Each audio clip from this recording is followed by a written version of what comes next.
তৃণমূল নেতাদের মাথা খারাপের কারণ সরকার বিদায় নিচ্ছে বললেন সুমিত্র চট্টোপাধ্যায়।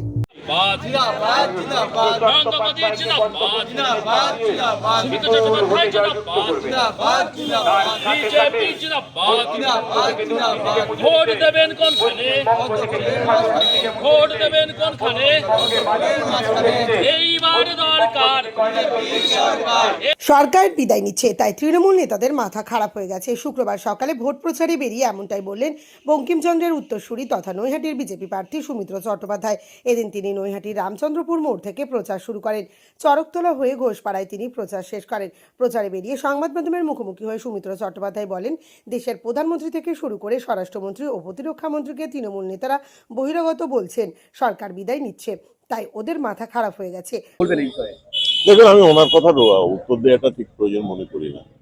ওনাদের মাথা খারাপ হয়ে গেছে, ওনারা তো এবার সরকার থেকে চলে যাচ্ছেন, তাই ওনারা যা ইচ্ছা যা মনে ইচ্ছা বলে যাচ্ছেন কোনো লজিক ছাড়া।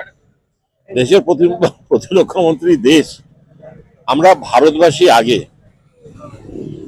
আমরা ভারত মাতার সন্তান। তো ভারতবর্ষের যদি প্রতিরক্ষা মন্ত্রী বহিরাগত হয় তাহলে ওনার কাছে ওনার বাড়ির লোক কি আমি ঠিক জানি না, হয়তো পাকিস্তানের মুনির ওনার কাছের লোক হতে পারে, কিন্তু আমি এটার কোনো যুক্তি আমি খুঁজে পাচ্ছি না। বঙ্কিমচন্দ্রের উত্তরসূরি আরো বলেন, তিনি পড়াশোনা করে পরীক্ষা দিয়ে চাকরি পেয়েছেন, তোলা তুলে তিনি কিছুই করেননি, তাই তার বিরুদ্ধে তৃণমূল নেতারা কিছুই বলতে পারছেন না। আমি আমার কেরিয়ার শুরু করেছিলাম পড়াশোনা করে, একটা সিবিআইএস সাব ইন্সপেক্টর, তারপরে ডাব্লিউবিসিএস পরীক্ষা দিয়ে একটা চাকরি পেয়ে। আমি তো আর তোলা তুলে কিছু করিনি। যদি তুলতাম তাহলে সেটা বলতে পারতেন। আমি তো বলছি না ওনাদের সম্বন্ধে এইসব কোনো কথা। I am not hitting them under the belt. প্রসঙ্গত নৈহাটির সেন্টিমেন্ট বড়মা। এ প্রসঙ্গে বিজেপি প্রার্থী সুমিত্র চট্টোপাধ্যায় বলেন, বড়মার আবেগ তো আছেই, সকল বিজেপি প্রার্থীদের মাথায় বড়মার আশীর্বাদ রয়েছে। তার কথায় বাংলার অস্মিতা ঋষি বঙ্কিমচন্দ্র এতদিন অবহেলিত ছিলেন, সেই অবহেলা দূরে সরিয়ে বিজেপি সরকার বঙ্কিমচন্দ্রকে যথাযোগ্য সম্মানও দিয়েছে। তো আছেনই, বড়মা আমার মাথার উপরে আছেন, আমার কেন, আমাদের সারা বিজেপির পরিবারের মাথার উপরে আছেন। বড়মার আবেগ তো শুধু পাপামর নৈহাটিবাসী কেন, পাপামর পশ্চিমবাংলাবাসীর মধ্যে আছে।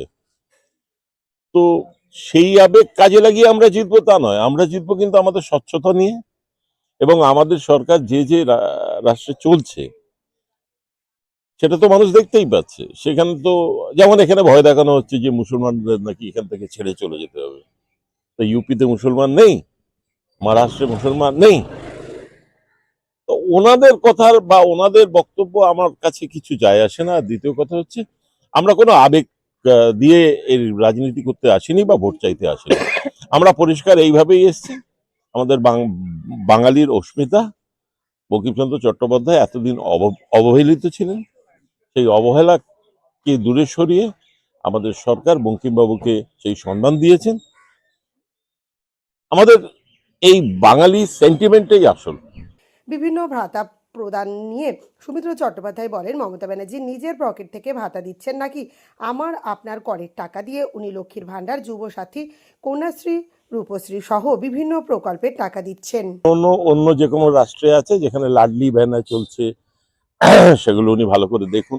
আর এই যে উনি বলেন না যে আমি করছি আমি দিচ্ছি, আমি জানি না, ওনার বোধহয় পৈতৃক অনেক টাকা পয়সা আছে। উনি তো সরকারের আমাদের ট্যাক্স পেয়ারের টাকা দিচ্ছেন। যেমন এই 50 টাকা করে ডেলি বেকারদের যে টাকা দিচ্ছেন, 50 টাকা করে বেকারদের টাকা দিয়ে কি হবে?